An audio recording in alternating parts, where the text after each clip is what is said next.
Misulang Grand Canyon ang itsura ng pagguho na yan sa residential areas sa Brazil. Malaki at malalim ang uka ng lupa na sumira na ng ilang bahay. Banta rin ito sa iba pang kalapit na bahay.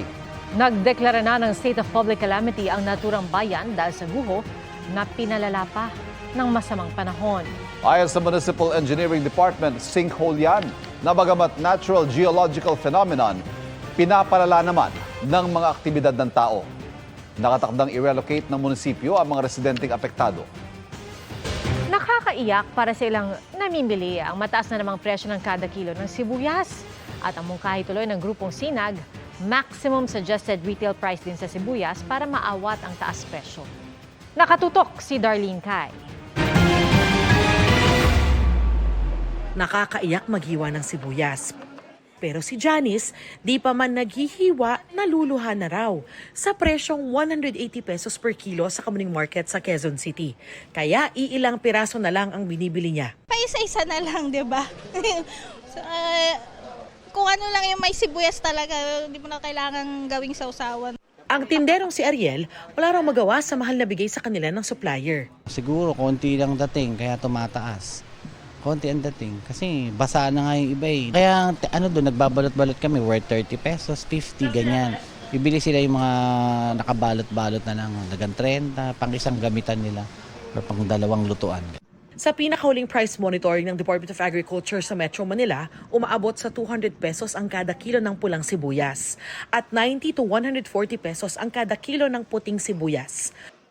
Malayong malayo sa sinasabi ng mga magsasaka sa Bungabo, Nueva Ecija na farm gate price o iyong kanilang benta na 60 to 80 pesos kada kilo sa pulang sibuyas at 48 pesos sa sibuyas na puti. Kung paano sa Manila, baka naman yung mga nagbebenta ron, super naman yung nagiging dagdag nila patong. Kwento ng isang onion farmer doon, hindi ganoon karami ang kanilang pananim at naantala pa ang anihan dahil nasira ng sunod-sunod na bagyo noong isang taon ang mga pananim. Yun pong mga pananim namin na dapat sana ay aanihin namin ng mga last week ng January, siguro po mga first week ng March na. Sa Cebu City, tig 200 pesos na ang kada kilo ng pulang sibuyas at 130 pesos ang kada kilo ng puting sibuyas. Sa Batangas galing ang kanilang supply. Para sa Samahang Industriya ng Agrikultura o SINAG, kailangan na ring magtakda ng MSRP o Maximum Suggested Retail Price sa sibuyas.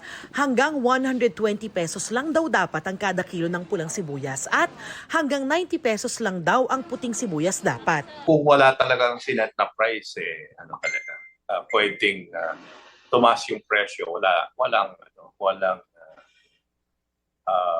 limit. No? So hindi ka naman pwedeng kumaso dun sa mga retailer or wholesaler dahil wala ka naman sinet na price. Kinukuha pa ng GMA Integrated News ang panig ng DA tungkol dito. Pero dauna na nilang sinabi na inaasahang pababa na ang presyo ng sibuyas sa mga susunod na linggo kapag dumating na sa palengke ang mga inangkat na sibuyas at dumami pa ang inani ng local farmers. Para sa GMA Integrated News, Darlene Kai, nakatutok, 24 oras. Bumuo ng Special Task Group ang Manila Police District para imbestigahan ang pagkamatay ng isang lalaking humabol sa magnanakaw pero siya pang kinuyog. Ayon sa MPD, nakapanayan na nila ang mga sangkot na individual at may nakalap na rin silang mga ebidensya. Pinag-aralan na rin nila ang CCTV footage ng insidente. Isinailalim sa autopsy ang bangkay ng biktimang criminology graduate na si Christian Ambon. Itong Pebrero namatay si Ambon matapos siyang makuyog at masaksak nang mapagkamalan siyang magnanakaw. Pero base sa kwento ng biktima, hinahabol niya pala ang nagnakaw ng kanyang cellphone. The wait is over dahil ngayong araw na ang simula ng 2-day music festival na Waterbomb Manila 2025. Kahit trikang araw, ready nang makiparty at makisplash ang mga dumagsa sa Quirino Grandstand.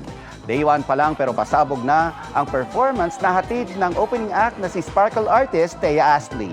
Magkakaroon din ng performances mula sa iba't ibang K-pop artists at K-pop groups. Kabilang sa mga performer ngayong araw si Running Man Korea star Kim Jong-kook na first time magpe-perform sa Waterbomb Festival. Nagpapasalamat siya sa pagmamahal at suporta ng Filipino fans na nanood ng Running Man Korea.